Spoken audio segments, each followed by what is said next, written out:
महाराष्ट्रामध्ये ज्या मोठ्या यात्रा आहेत त्याच्यामध्ये हे 2 नंबरची यात्रा आहे.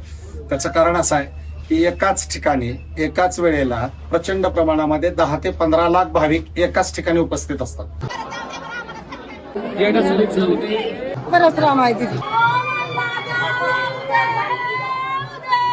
तुळजापूर देवीचं दर्शन घेतल्यानंतर येडेश्वरी ते घेणं गरजेचं आहे.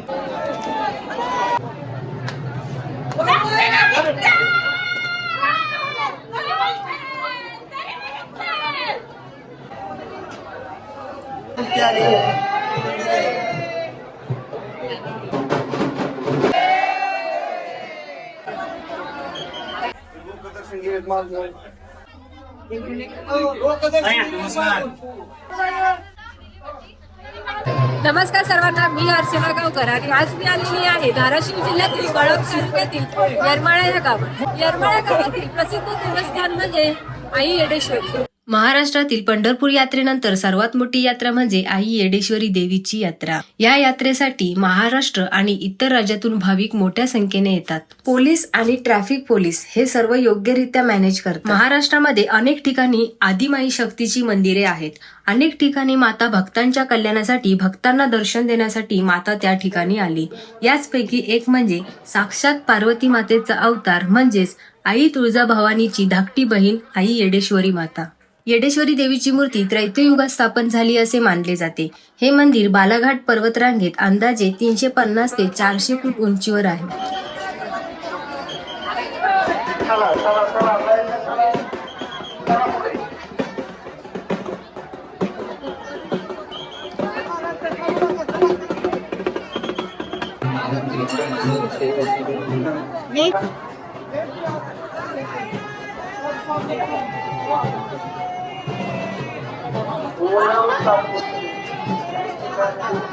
समाजच्या निर्मिती नावाने पूर्ण तात्पुरती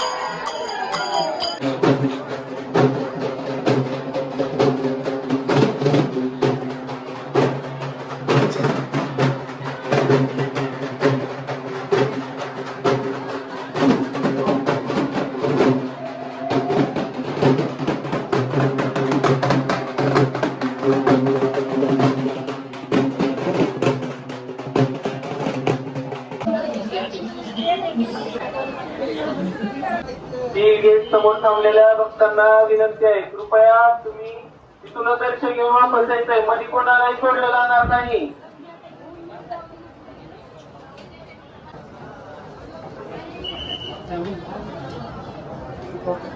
सरकारच्या लोकांनी हे जिथं कुठं असतील त्यांनी मंदिरावर येऊन त्यांची आई इथं थांबलेली आहे. सिद्धार्थ लोकांनी त्यांनी लवकरात लवकर येऊन आई येडेश्वरी आई जगदंबा इथे पायरीचं दर्शन घेतल्यानंतर तीर्थकलोळीच्या शेजारी 2 खांब आहेत. त्या खांबाला अगोदर भेट दिलं जातं, म्हणजे आई येडेश्वरीला ती आपण आल्याची वार्ता पोच केली जाते की आई त्या भेटीला आलोय आणि भेटीला आलोय असं म्हणून त्या खांबाचं दर्शन घ्यायचं आणि मगच मंदिरात प्रवेश दिला जातो आणि मग आपल्याला मूळ मूर्तीच्या तांदळाचं दर्शन घेतलं जातं आणि मग येडेश्वरीला प्रदक्षिणा घालून येडेश्वरीचं दर्शन पूर्ण झालं. हा त्याच्या पाठीमागचा उद्देश आहे. मी प्रत्यक्ष खांबाचं दर्शन घेऊन दाखवतो.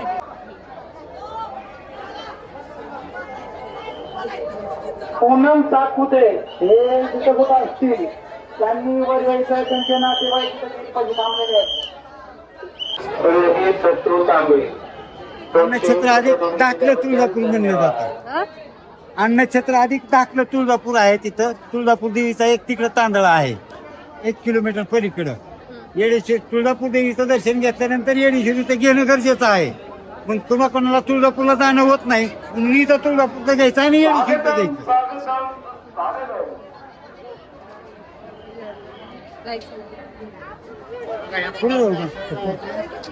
खाली उतरायचं मंदिरात. लक्ष्मण लक्ष्मी किसन धोत्रे तिथं कुठं असते खाली ऍम्ब्युलन्स मध्ये नाव पाहिजे त्यांचे नातेवाईक तिथं वाट बघताय ऍम्ब्युलन्स मध्ये जाऊन बाबा लक्ष्मण इथं हे इकडल्या बाजूला टाकलं तुळजापूर आहे आणि तुळजापूरचं दर्शन घेतल्यानंतर येडेश्वरीचं दर्शन घेणं आवश्यक आहे, म्हणून त्याची एक थोडीशी व्यवस्था करून ठेवलेली आहे. इथलं दर्शन घेतल्यानंतर येडेश्वरीचं घ्यावं लागतं. ज्याला शक्य नाही तुळजापूरहून इथं येऊन दर्शन घेणं, त्यांच्यासाठी केलेली व्यवस्था आहे. अन्नक्षेत्र आहे, राहण्याची सोय आहे. भक्तगण किती आले तरी इथं सरकारी पैशातनं बरंचसं बांधकाम आणि राहण्याची सोय देखील केलेली आहे. कामापासून सावध राहा. आता आपले दागदागिने लहान मुले सांभाळा. माझा मोबाईल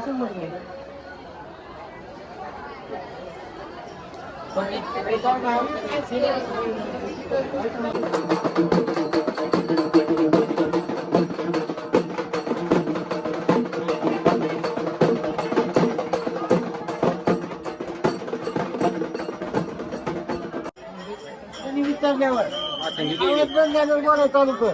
मातंगी देवी बोला. मी येडेश्वरी मंदिरामध्ये मातंगी देवीचा पुजारी आहे आणि आमची सतत परंपरा चालू आहे. आणि आज या पंजाबपासून जे चालू जे आहे ते हे आमची 7वी-8वी पिढी असेल, मला पण काही माहीत नाही, पण आतापासून ही परंपरा आमची चालू आहे. त्याच्यानंतर आमचे चुलते करीत होते आणि या चुलतेच्या नंतर आमचे सगळेच मिळून आम्ही कर्तव्य परंपरा आम्ही जपित आहोत. आणि येडेश्वरीचे सगळंच पूजा त्यांच्या ह्यानं करतो.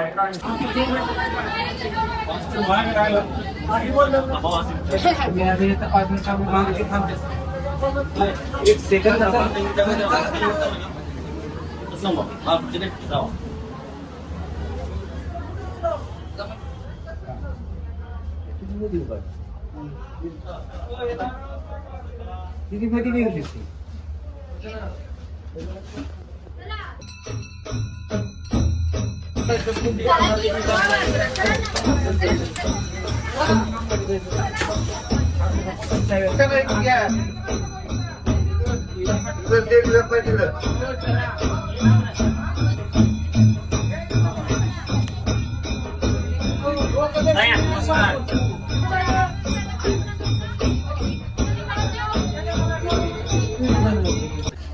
हा नगारा आहे. रेडा जो असतो तो म्हैस त्याच्या कातड्यापासून बनवलेला असतो आणि आरतीला 2 पर्यंत वाजवला जातो. हा बनवण्यासाठी म्हणजे जी नॅचरल मृत्यू झालेला आहे अशा म्हैसीचा किंवा रेड्याचा वापर केला जात नाही, तर याच्यासाठी स्वतंत्र ती म्हैस किंवा रेडा मारला जातो आणि त्याच्यापासून हा नगारा बनवला जातो. आणि हा जो बनवलेला नगारा आहे हाच येडेश्वरी देवीच्या आरतीला 2 टाइम वाजवला जातो.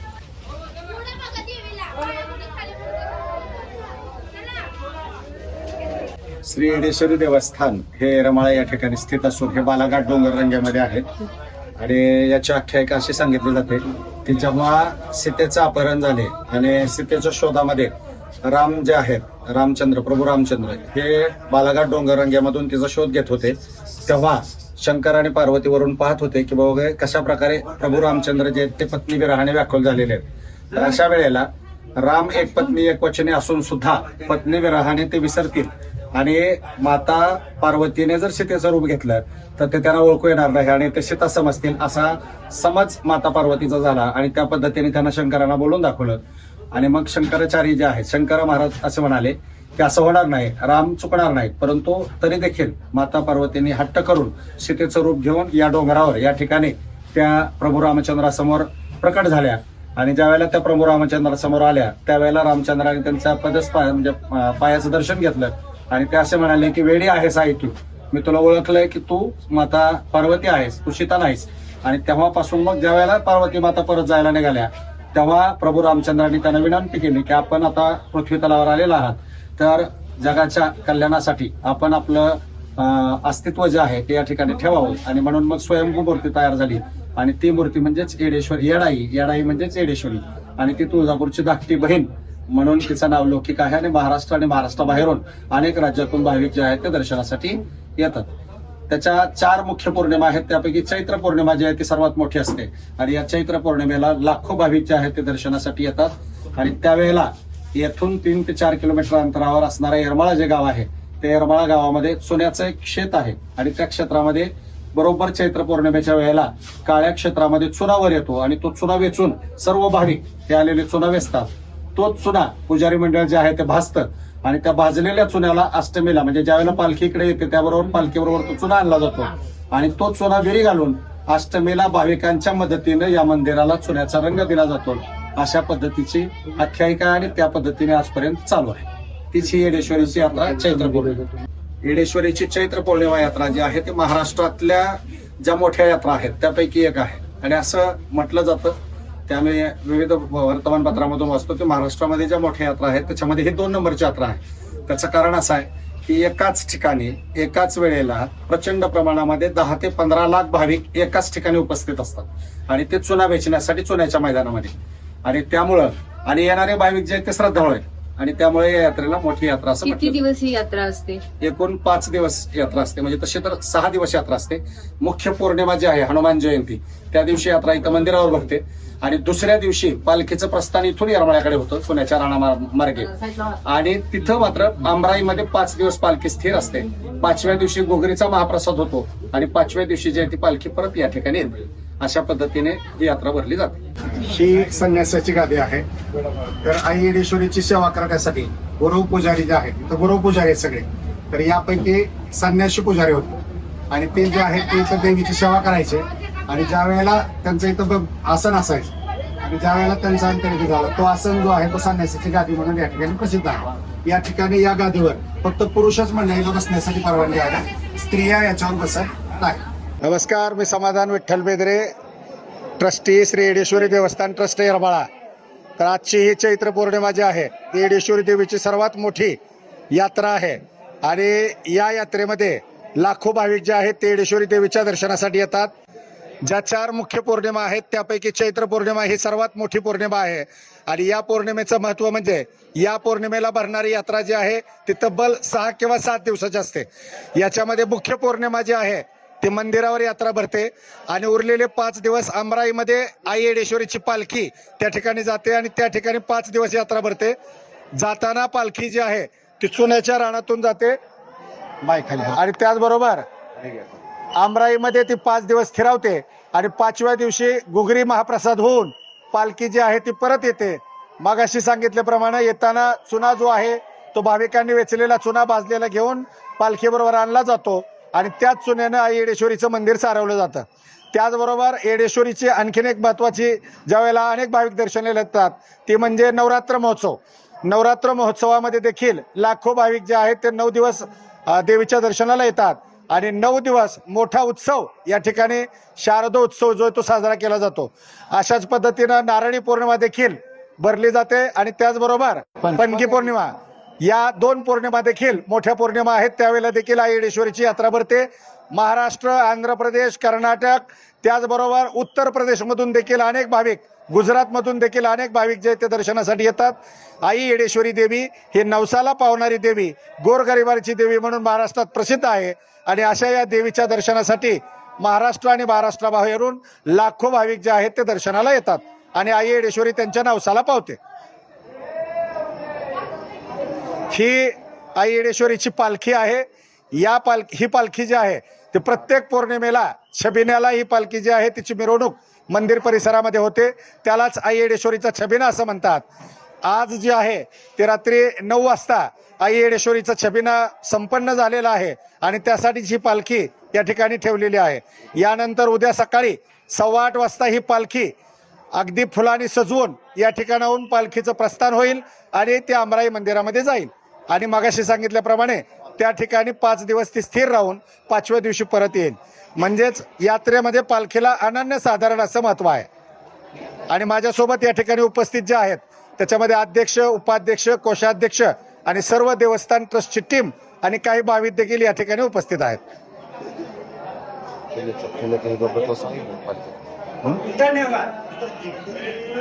बोल येडेश्वरी माता की.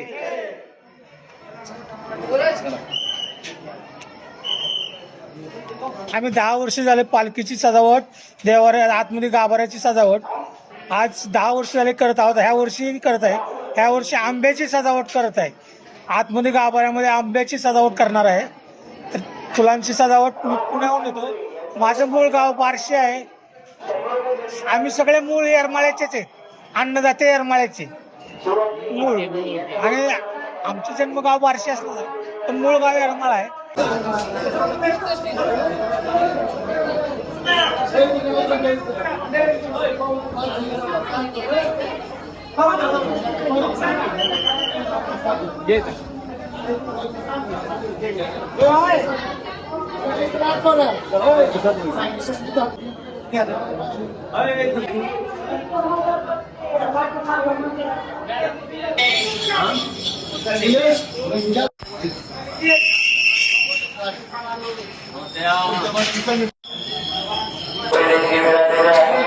धन्यवाद.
आई येडेश्वरीचा हा चैत्र पौर्णिमेचा भव्य दिव्य असा पालखी सोहळा आणि हा सोहळा 5 दिवस चालेल.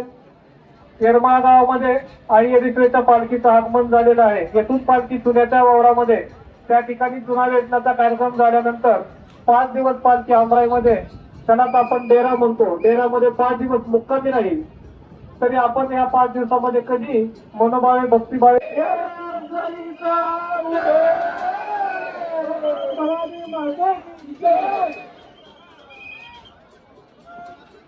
स्वागत करतो आणि आपल्याला त्याचबरोबर विनंती करतो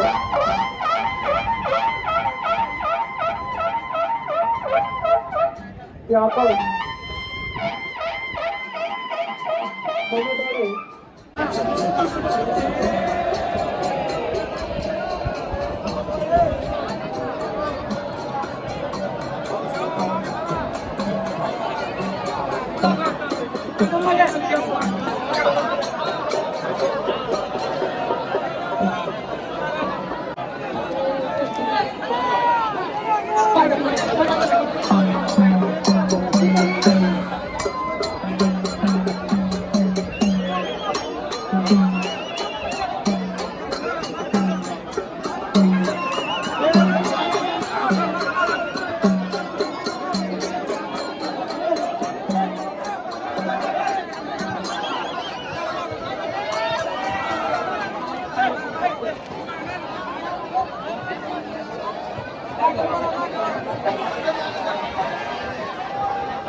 बघ हळू बाईक खाली उभी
चला तुम्हाला मी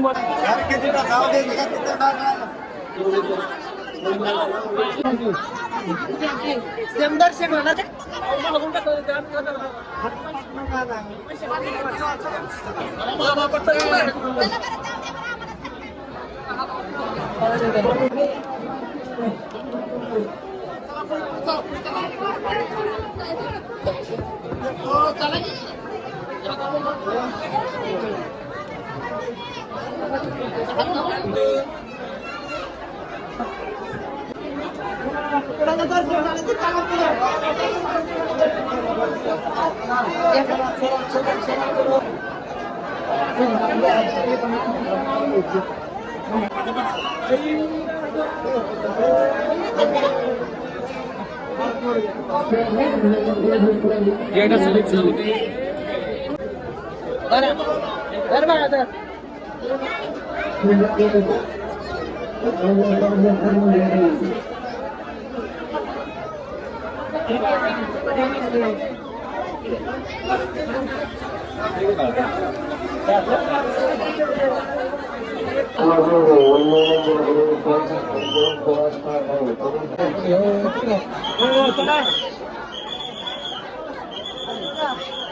मी गाडी